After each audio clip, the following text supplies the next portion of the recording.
Hello दोस्तों, study IQ के इस प्लेटफॉर्म में मैं प्रफुल्ल आप सबका स्वागत करता हूं। दोस्तों, आज जो आर्टिकल हम लोग डिस्कस करने वाले हैं जो द हिंदू में भी आया था और बहुत सारे न्यूज़पेपर ने इसे पब्लिश किया था, वो आर्टिकल है दोस्तों कि इंडिया 295 ये जो मिलिट्री एयरक्राफ्ट है इसे हम लोग इंडिया में ही मैन्युफैक्चर करने वाले हैं और इसे हमारी एयरफोर्स की रिक्वायरमेंट के हिसाब से खरीदा गया है। दोस्तों, हमारी एयरफोर्स अभी जो चैलेंज फेस कर रही है उसमें सबसे बड़ा चैलेंज है दोस्तों मॉडर्नाइजेशन ऑफ इक्विपमेंट। ये पहला चैलेंज। और दूसरा है दोस्तों हमारा डोमेस्टिक प्रोडक्शन करना, इंडिजीनियस प्रोडक्ट करना, कि हम इन प्लेन को with in India he manufacture करें। अब इसके लिए दोस्तों प्राइवेट सेक्टर का कंट्रीब्यूशन बहुत ज़रूरी है, क्योंकि गवर्नमेंट सेक्टर जो है जो रिक्वायरमेंट है मॉडर्नाइजेशन की और आर्म्स सप्लाई करने की उसे फुलफिल नहीं कर पा रहा है। तो इस कॉन्टेक्स्ट में दोस्तों एक मेजर माइलस्टोन जो है हमने लास्ट 2 डेज़ में अचीव किया है, वो ये है दोस्तों कि हमारे प्राइम मिनिस्टर श्री नरेंद्र मोदी जी और स्पेन के जो प्राइम मिनिस्टर है दोस्तों पेड्रो सांचेज, इन्होंने साथ में मिलकर एक एयरक्राफ्ट मैन्युफैक्चरिंग फैसिलिटी का उद्घाटन किया है।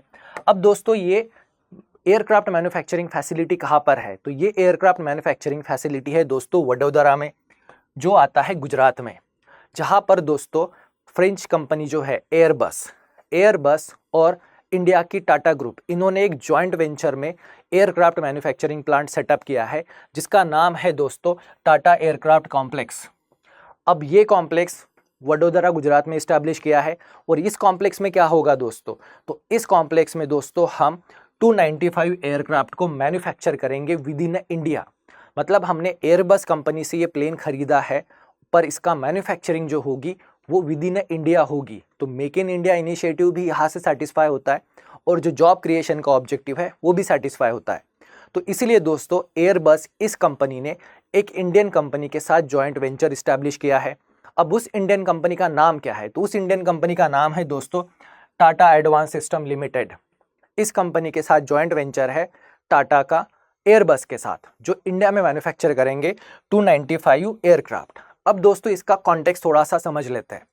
अगर हम लोग जो Stockholm International Peace Research Institute है उसका डेटा अगर चेक करते हैं तो 2019 से लेकर 2023 के बीच में इंडिया दुनिया का लार्जेस्ट आर्म इंपोर्टर है दोस्तों। नंबर 1 दोस्तों, सबसे ज़्यादा फॉरेन कंट्री से आर्म्स खरीद के इंपोर्ट करने वाली कंट्रीज़ में इंडिया नंबर 1 है। सेकंड नंबर पर आता है दोस्तों सऊदी अरेबिया, फिर कतार है, फिर यूक्रेन और 5वें नंबर पर पाकिस्तान है। अब हम लोग इंटरनेशनल लेवल पे आर्म्स एक्सपोर्टर की बात करें तो दोस्तों दुनिया में सबसे ज़्यादा आर्म्स जो कंट्रीज एक्सपोर्ट कर रही है, बेच रही है, उसमें दोस्तों यूएसए है जिसका कंट्रीब्यूशन है 42%। उसके बाद आता है दोस्तों फ्रांस 11% और उसके बाद है रशिया 11%। अब ये तीनों कंट्रीज हमारे लिए बहुत इंपॉर्टेंट है। इंडिया दोस्तों दुनिया का सबसे लार्जेस्ट आर्म्स एक्सपोर्टर है और उसमें सबसे ज़्यादा वेपन इक्विपमेंट, मॉडर्न टेक्नोलॉजी के, स्टेट ऑफ आर्ट के जो मिलिट्री इक्विपमेंट है वो हम लोग इन 3 चीज़ों से ही कंट्रीज से खरीदते हैं। अब ये चीज़ हमारे लिए हार्मफुल है या बेनिफिशियल है? तो दोस्तों ये चीज़ हमारे लिए हार्मफुल है। अब हार्मफुल किस कॉन्टेक्स्ट में? तो इंडिया इतनी बड़ी कंट्री है, हमारे नेबर के साथ हमारे प्रॉब्लम्स है, हमारी बॉर्डर जो है वो अभी तक की फुल्ली सेटल नहीं हुई है, पाकिस्तान के साथ हमारे इश्यूज़ है, चाइना के साथ हमारे इशू है, हमारी इतनी बड़ी मिलिट्री फोर्स है, मिलिट्री इस्टेब्लिशमेंट है, और हम लोग मिलिट्री इक्विपमेंट के लिए, मॉडर्न मिलिट्री इक्विपमेंट के लिए, स्टेट ऑफ आर्ट के जो मिलिट्री इक्विपमेंट है उनके लिए हम लोग फॉरेन कंट्रीज़ पे डिपेंड हैं। तो भाई इतनी बड़ी कंट्री की सिक्योरिटी जो है वो अगर किसी फॉरेन कंट्री पे डिपेंड रहे तो वो डेंजरस चीज़ होगी। यानी अल्टीमेटली हमारी गवर्नमेंट का फोकस क्या है? हमारी गवर्नमेंट का फोकस है कि हमें आर्म्स का इंपोर्ट जो है वो कम करना है। अगर आर्म्स का इंपोर्ट कम करना है तो हमें डोमेस्टिक मैन्युफैक्चरिंग करनी होगी। उसके लिए हमें एकदम एडवांस सिस्टम चाहिए जो इंडिया में ही बने। अब ये इकोसिस्टम डेवलप होने में टाइम लगेगा, तो उससे गवर्नमेंट ऑफ इंडिया ने एक कॉन्ट्रैक्ट में ना एक फंडा ऐड किया है, वो है दोस्तों टेक्नोलॉजी ट्रांसफ़र। अब हम लोग जिस किसी कंट्री के साथ आर्म्स की डील करते हैं तो हम लोग सिर्फ वहाँ पे ही प्लेन बनाकर इंडिया में नहीं लाते, तो हम टेक्नोलॉजी ट्रांसफ़र करते हैं जिसके तहत वो जो इक्विपमेंट है विद इन इंडिया मैन्युफैक्चर किया जाए। और उसके लिए आप क्या करो, तो इंडियन प्राइवेट कंपनी के साथ एक जॉइंट वेंचर बना लो। अब दोस्तों जैसे राफेल ये प्लेन हमने फ्रांस से खरीदे, 36 प्लेन खरीदे, पर सारे के सारे फ्रांस में ही मैन्युफैक्चर हुए और हमें एज इट इज़ मिल गए।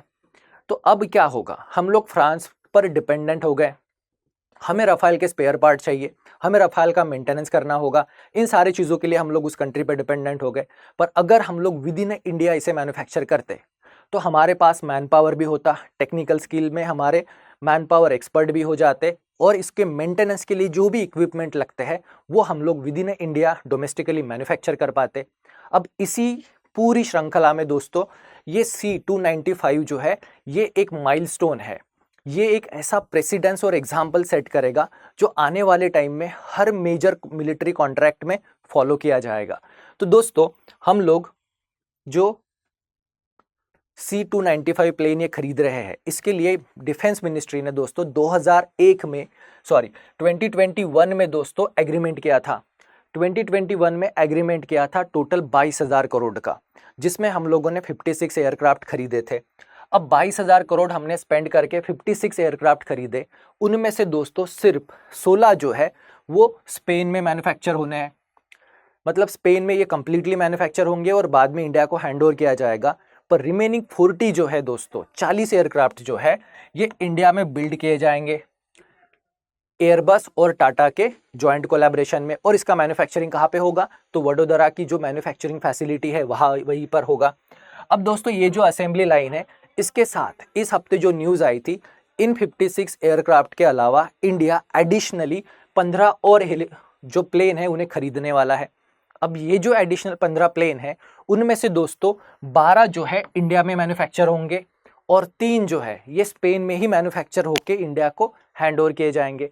अब यहाँ पर आप देख सकते हो कि यहाँ पे फॉरेन में मैन्युफैक्चर करके इंडिया को हैंड ओवर करने वाले जो प्लेन है उनका नंबर कम है, और ज़्यादातर प्लेन जो है with in India he manufacture किए जाएंगे, वो भी जॉइंट वेंचर। अब ये हमें एग्जाम में पूछा जा सकता है, जॉइंट वेंचर किसका, तो भाई टाटा ग्रुप और एयरबस कंपनी। अब दोस्तों ये जो जॉइंट वेंचर है ये इंडिया का सबसे पहला प्राइवेट सेक्टर असेंबली प्रोजेक्ट होगा जो मिलिट्री एयरक्राफ्ट को बनाएगा। तो इसके पहले इंडिया में मिलिट्री एयरक्राफ्ट कौन बनाता था, तो दोस्तों वो कंपनी का नाम है HAL, हिंदुस्तान एरोनॉटिक्स लिमिटेड। ये एक पब्लिक सेक्टर कंपनी है, यानी एक गवर्नमेंट की कंपनी है। और आप जानते हो हिंदुस्तान एरोनॉटिक्स लिमिटेड ने हमें तेजस और ध्रुव जैसे हेलीकॉप्टर्स भी दिए हैं, तेजस ये प्लेन भी डेवलप करके दिया है। अब दोस्तों ये पब्लिक सेक्टर कंपनी होगी, गवर्नमेंट कंपनी होगी, तो इंडिया का पहला प्राइवेट सेक्टर प्राइवेट कंपनी जो इंडिया में मिलिट्री एयरक्राफ्ट को मैन्युफैक्चर करेगी वो होगी दोस्तों टाटा एडवांस सिस्टम लिमिटेड। ये हमारे लिए बहुत ही गर्व की बात है और ये एक माइलस्टोन है कि इंडियन प्राइवेट सेक्टर भी अभी एडवांस मिलिट्री इक्विपमेंट इंडिया में मैन्युफैक्चर करके हमारी आर्म्ड फोर्सेस को प्रोवाइड करेंगे। अब दोस्तों इससे क्या होगा, तो इससे एक कंप्लीट इकोसिस्टम डेवलप हो जाएगी। अब इस इकोसिस्टम में कौन सी चीज़ें हैं, तो मैन्युफैक्चरिंग है, असेंबली है, टेस्टिंग है, क्वालिफिकेशन है, और दोस्तों लाइफ टाइम एयरक्राफ्ट का मेंटेनेंस है। इसके पहले क्या होता था, इससे पहले दोस्तों हम लोग बहुत सारी कंट्रीज से स्पेयर पार्ट खरीदते थे और उसे इंडिया में लाके मैन्युफैक्चर करते थे और मेड इन इंडिया बोलते थे। अब मेड इन इंडिया की प्रॉपर डेफिनेशन अगर आपको समझनी है तो उसके लिए दोस्तों एक पैरामीटर जो आता है वो होता है इंडिजिनस कंटेंट, कि जो चीज़ इंडिया में बन रही है उसमें कितने जो कंटेंट है वो विद इन इंडिया मैन्युफैक्चर हुए हैं। तो दोस्तों ये जो है C295 इसमें गवर्नमेंट का जो टारगेट है वो ये है कि इसमें 40% इंडिजिनस कंटेंट होंगे, मतलब 48% उसके जो पार्ट्स है वो with in India he manufacture होंगे पहले 16 एयरक्राफ्ट के लिए।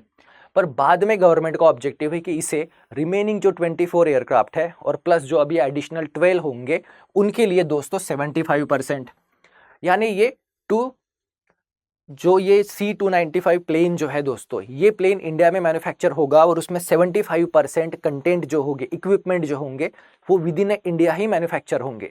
इन्हें हमें किसी कंट्री से खरीदने की ज़रूरत नहीं है, सिर्फ ओनली रिमेनिंग 25% जो है जिसमें इंजन और मेजर फ्रेमवर्क आता है वही हम लोग स्पेन से इंपोर्ट करेंगे।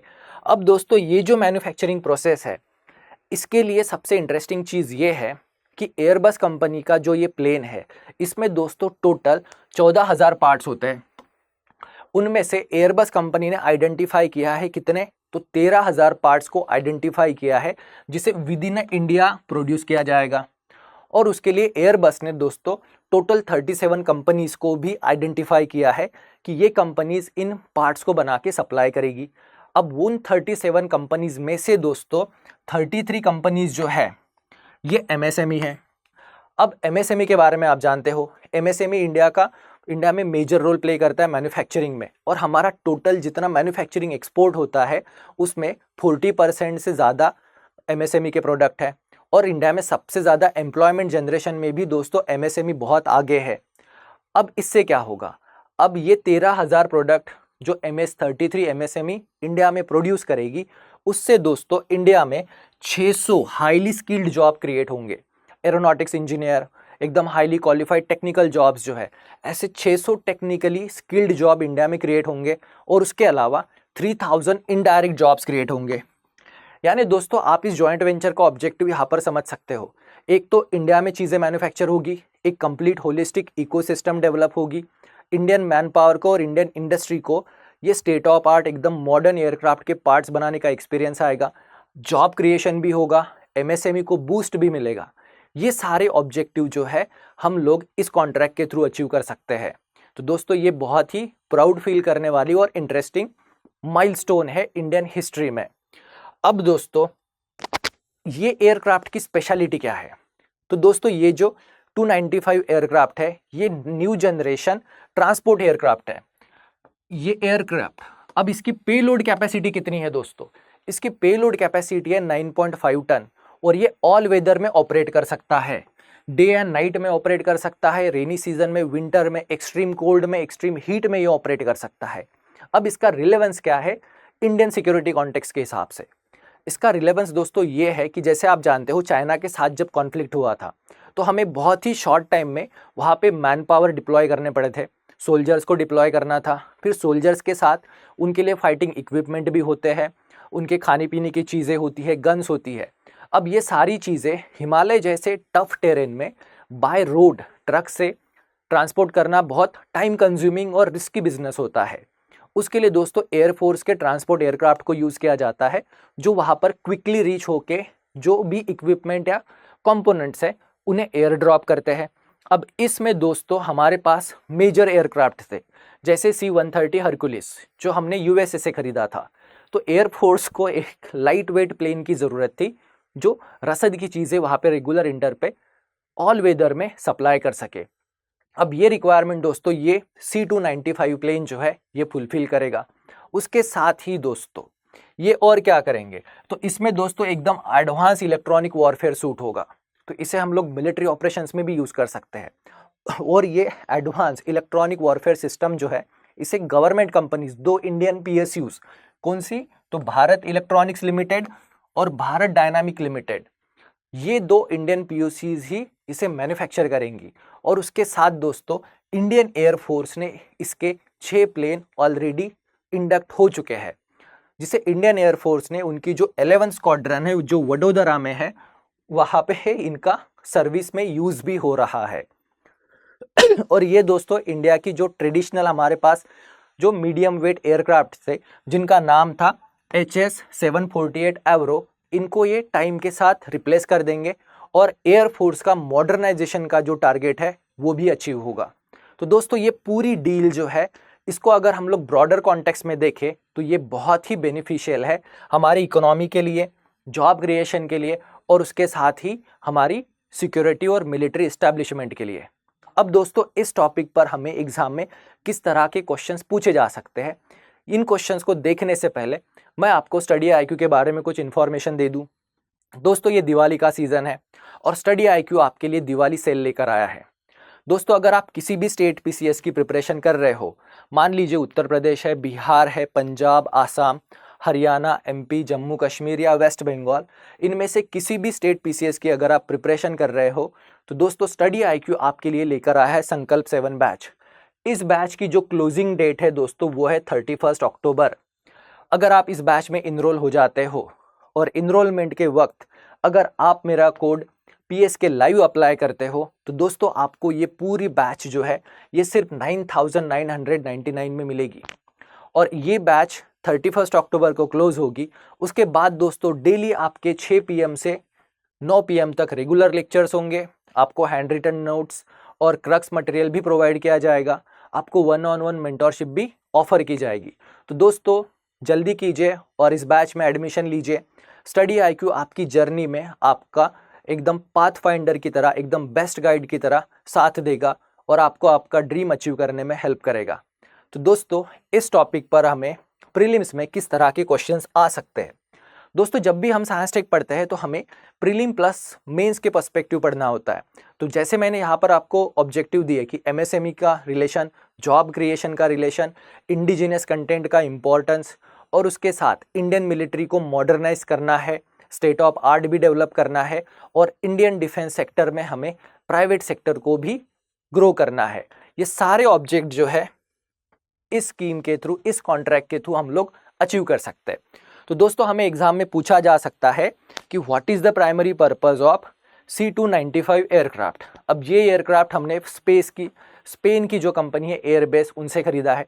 तो इसका प्राइमरी पर्पस क्या है? तो दोस्तों, passenger transport, cargo transport, military transport या एरियल सर्वेलेंस। तो दोस्तों, इसका आंसर है मिलिट्री ट्रांसपोर्ट। प्राइमरी पर्पस जो है C295 का वो मिलिट्री ट्रांसपोर्ट है।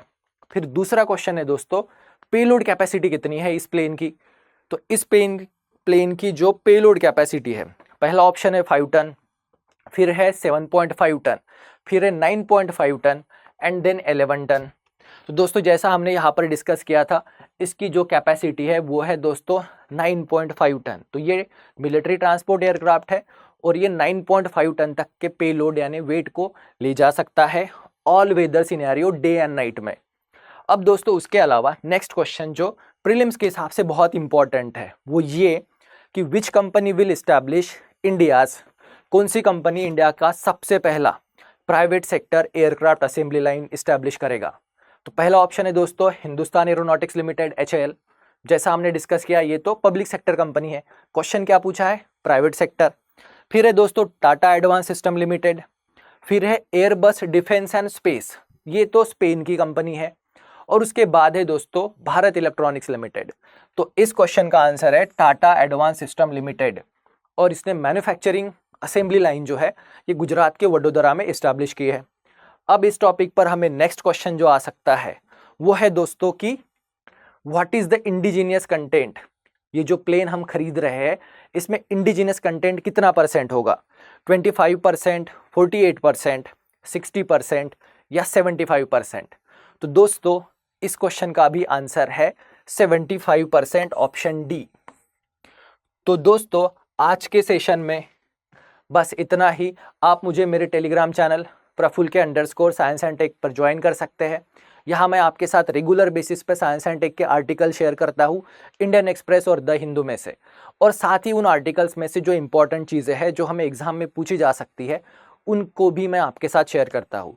यहाँ पर आप डेली बेसिस पे रेगुलर में साइंस एंड टेक की प्रिपरेशन करोगे और आपकी प्रीलिम पास होने में आपको हेल्प होगी।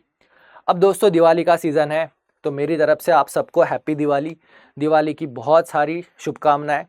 मस्त दिवाली एंजॉय कीजिए और उसके बाद दोस्तों मस्त जम के पढ़ाई करके अपना सपना अचीव कीजिए।